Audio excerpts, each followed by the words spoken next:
en le faisant joyeusement, légèrement, joie, légèreté et humour.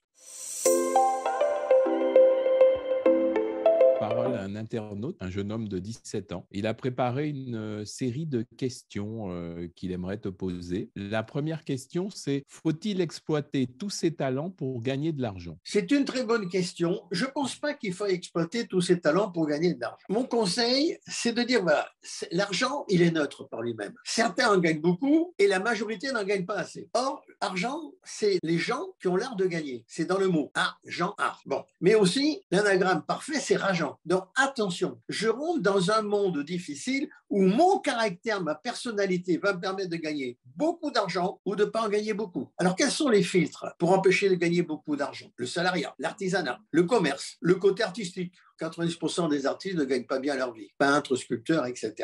Donc, c'est quand même quelque chose qu'on doit aborder sérieusement en demandant conseil à sa famille et à ses amis, et surtout à des gens qui gagnent beaucoup d'argent, parce que ce seront vos meilleurs conseillers. Si vous voulez vous faire arracher une dent, vous n'allez pas voir un garagiste. Si vous faire réparer votre voiture, vous n'allez pas voir un chirurgien esthétique. Donc, c'est très important. Les gens rentrent dans la vie sans s'occuper de l'amour et de l'argent. Donc, ils prennent des claques. Donc, tous ces talents, non. Certains talents te permettront de gagner de l'argent, et c'est valable pour tout le monde, permettent de gagner de l'argent, et d'autres talents ne sont pas nécessaires. Alors, pourquoi s'en servir? Garde-les pour autre chose, puisque l'argent, en fin de compte, même quand tu auras beaucoup d'argent, ce n'est pas une finalité. Plus que ton argent, plus tu en auras, plus tu vas le dépenser, plus tu vas en donner. Et tu auras d'autres soucis, bien sûr. Faut parler. Il a posé une autre question. Il a dit: que penses-tu des gens qui changent de partenaire tout le temps? Alors là, ce sont des idiots. Parce qu'en changeant de partenaire tout le temps, vous détruisez en vous la capacité d'amour. Je m'explique plus précisément. Elle est toujours là, latente, mais vous avez peu de chances qu'elle s'exprime un jour, qu'elle s'épanouisse à 100%. Si l'adultère fait partie des 10 commandements qu'il ne faut pas être adultère,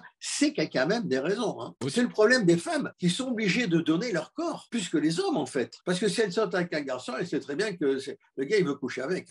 Et avant d'avoir un partenaire qui acceptera de vivre avec elles peuvent coucher peut-être avec 10, 15 mecs, facilement. Les réseaux sociaux permettent de coucher plus facilement, et qui gagnent les hommes, qui perdent les femmes. Il ne faut pas confondre l'amour et le sexe. C'est deux choses complètement différentes. Autre question qu'il a posée, c'est: comment travailler sa volonté tous les jours? C'est une bonne question. Je dis c'est une bonne question parce que je ne sais pas quoi répondre pour le moment. Je laisse mon cerveau le temps de trouver la réponse. Je dirais, c'est faire quelque chose. Je prends un exemple, le mien bien sûr, l'étude. Ce matin, à 4h30, j'étais en train d'écrire pour le séminaire d'aujourd'hui. Quand même, à 4h30 du matin, j'aimerais bien m'allonger, faire un peu de sophrologie, n'importe. Non, je me suis mis au boulot. On peut travailler sans renforcer sa volonté parce que le travail peut être un automatisme. Donc, c'est quelque chose hors du travail, hors de l'étude. C'est un étudiant sûrement. Donc, Oui. c'est faire autre chose. Ça peut être le sport. Tu es obligé d'aller 2 fois par semaine à la salle de sport, etc. etc. Et en fait, c'est faire des fois ce que tu n'as pas envie. Et d'un deuxième temps, mais alors là, c'est déjà un peu plus difficile, c'est prendre plaisir à faire cela.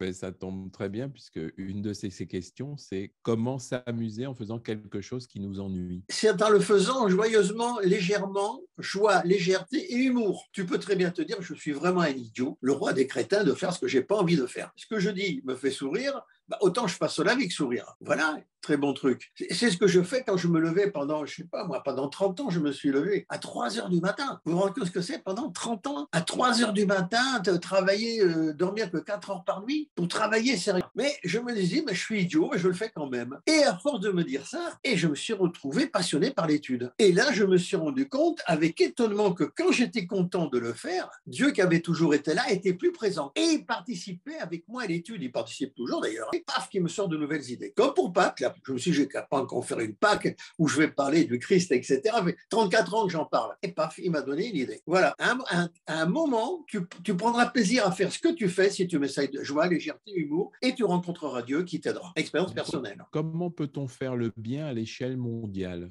Tu pries pour l'humanité, tout simplement, et là, tu fais du bien à l'échelle mondiale. Il a posé une question, c'est: comment transformer toute la négativité qui m'entoure par moment en positivité? spiritualité? C'est prendre de la distance. Il faut toujours prendre de la distance avec son environnement. Tu aimes tout le monde, tu n'aimes personne. Tu écoutes tout le monde et tu n'écoutes personne. Alors là, c'est bon, tu es tranquille. Et là, tu viens ton aise avec tout le monde. Tu ne les changeras pas. Ils ne vont pas te changer non plus. Alors, prends de la distance. Ça rentre par une oreille, ça sort par l'autre. Voilà, terminé. Tu es avec un communiste acharné, bah, laisse-le parler des bienfaits de Marx, de Angèle et compagnie. Tu es avec un type d'extrême droite, une fille d'extrême droite acharnée, bah, laisse-la parler de ces trucs. Tu es avec quelqu'un qui est centriste, bah, laisse-lui développer les beautés du centrisme. Voilà. Qu'est-ce que tu en as à faire? Et là, il te trouvera sympathique, elle te trouvera sympathique aussi. Merci les amis.